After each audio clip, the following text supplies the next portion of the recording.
Hello friends, मैं हूं मेमूना मुस्लिमा। मैं हूं एक naturopathy student. Home remedies, home economics और हाउस होल्ड मैनेजमेंट मेरे सब्जेक्ट्स हैं।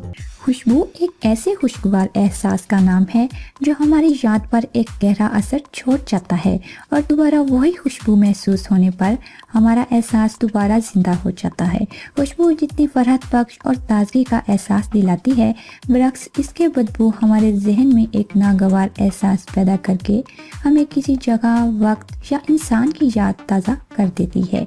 आज हम बात करेंगे पैरों या मोज़ों की बदबू से मुतल्लिक। ये सूरत हाल अमूमन सर्द मौसम में बंद जूते पहनने वालों के साथ पेश आती है। बंद जूतों में हमारे मोज़े बदबूदार हो जाते हैं, जूता उतारने पर दूसरे लोगों की नागवारी का बायस बनते हैं। वहाँ इंसान खुद भी इस बदबू से परेशान होता है। कुछ लोगों की जुराबों से स्मेल कम आती है तो कुछ लोगों की स्मेल इस कदर खतरनाक होती है कि खुदा की पनाह। अगर आपके साथ भी कुछ ऐसा मामला है तो परेशान होने की ज़रूरत नहीं, क्योंकि इस वीडियो में मैं आपको इसके लिए बताऊंगी कुछ आसान हल जिनको इस्तेमाल करके आप ऐसी बदबू पर काबू पा सकते हैं। बंद जूतों में पैदा होने वाली बदबू पैदा करने वाली बैक्टीरिया की वजह से होती है।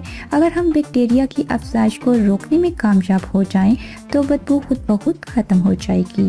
पैरों को ज़्यादा से ज़्यादा साफ रखें और नहाते वक्त पैरों को महज धोएं नहीं, बल्कि किसी अच्छे एंटी माइक्रोबियल या एंटी बैक्टीरियल साबुन से ब्रश के साथ अच्छी तरह धोएं। उंगलियों के दरमियानी हिस्सों को अच्छी तरह साफ करें, बाद में अच्छी तरह खुश्क करें ताकि बैक्टीरिया अफजाइश ना करने पाएं, बल्कि धूप में खुश्क करें या टाल्कम पाउडर का इस्तेमाल करें। सेब का सिरका आधा कप लेकर तकरीबन 5 कप पानी में डालें और 15 मिनट तक पाँव इसमें डुबो कर रखें। बाद में ठंडे पानी से धो लें। ये अमल दिन में 2 दफ़ा कम से कम 1 हफ्ते तक दोहराएं। या बेकिंग सोडा बैक्टीरिया को ख़त्म करने के लिए बहुत मुफीद है। 1 चम्मच थोड़े से पानी में डालकर 20 मिनट तक पाँव डुबोएं। सोने से पहले 1 हफ्ता आजमाएं। बेकिंग सोडा जुराब में पहनने से पहले उनमें डाला जा सकता है। एक ही जूते को रोज़ाना ना पहने, बल्कि कम से कम 2 जोड़े जूते इस्तेमाल करें और अगले दिन जूता बदल लें।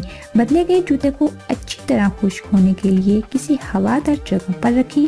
इसी तरह जुराबों को रोज़ाना तब्दील करें और हमेशा कॉटन की जुराबें इस्तेमाल करें। नायलॉन की जुराबों से परहेज करें। बॉडी स्प्रे का इस्तेमाल भी कर सकते हैं जो बगलों में इस्तेमाल किया जाता है। जूते को पहनने से पहले इसमें बेकिंग सोडा या टाल्कम पाउडर भी डाला जा सकता है। वीडियो देखने के लिए थैंक्स। उम्मीद है आपको हमारी ये मालूमाती वीडियो पसंद आई होगी, तो वीडियो को लाइक और हमारे चैनल को सब्सक्राइब करना ना भूलें। मिलते हैं एक और नई वीडियो के साथ, तब तक के लिए खुदा हाफिज।